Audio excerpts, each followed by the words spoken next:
Dragon Ball Daima further proves that the Super Exciting Guide is canon, and in tangent proves that the other guidebooks are canon as well. The Dragon Ball Daima players have always showed disapproval of people using guidebooks as credible sources of information when it comes to scaling Dragon Ball characters and the cosmology. Even though countless times there have been shown proof of guidebooks being more credible than the actual source material, but it still seems to fall on deaf ears. Well, now we have concrete proof thanks to Dragon Ball Daima. In episode 3, 6, and 10 of Dragon Ball Daima, Shin, also known as Nahira, explains the origin of the Kais and how they came to be. He explains that the Kais, also known as the Glen, were born from 5 trees. And if you read the Super Exciting Guide, you already know that this is to be the case, as this is exactly how the Super Exciting Guide explains it, and even shows the evil Kai, the Makaioshin, which in the Super Exciting Guide explains that evil Kais are casted down to the demon realm, which is exactly what we see in Dragon Ball Daima, as Shin's brother and sister are by definition Makaioshin. Other examples of Makaioshin are Demigra, Mehikabura, and even Zamasu, but he was too out of control to be casted down to the demon realm. Essentially, all Daima is doing is expanding upon the information that was already provided for us from the guidebooks, and further proves Toriyama's statement about him wishing that the guidebooks were there when he was writing the series, and how the staff is more credible than him when it comes to stuff relating to Dragon Ball, as Toriyama sensei can be forgetful at times. And I know there's going to be some people out there who are going to say, well, actually Daima debunks the Super Exciting Guide because Daima doesn't explain how the Glen are born word for word, bar for bar in the same way the Super Exciting Guide does, which is wrong because information from both sources can live in a dichotomy. Like for example, Super Majin Remus being the one to select certain members of the Glen to be Kai and Supreme Kai, while the Super Exciting Guy says based off of the fruit that Kai was born from dictates what Kai that Glen will become. If you were born from regular fruit, you will become a normal Kai, but if you're born from the golden fruit, you're destined to become a Supreme Kai. On top of that, we know that there are special cases where one can become a Supreme Kai by either means of training,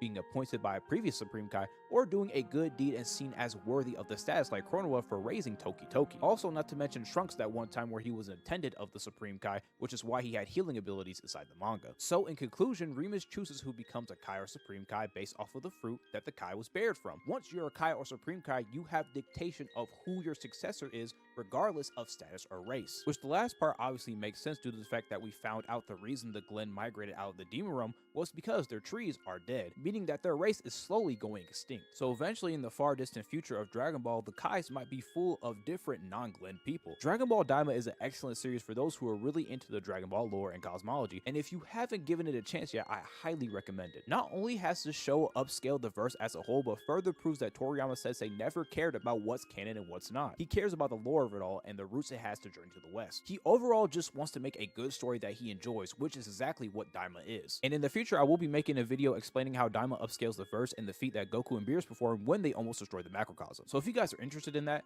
please leave a comment down below. Thank you guys so much for watching, and be sure to show this video to a non-believer of the guidebooks. And if you're new here, please like, comment, and subscribe for more videos like this. I also play Dragon Ball related games as well as popular releases and indie horror. So if that's something that you're interested in, please check out my other videos. Also, feel free to join the Discord for any updates of when I go live and do events with you guys. We're almost at 450 members. Once again, I appreciate and love y'all, and I'll see you guys on the next video.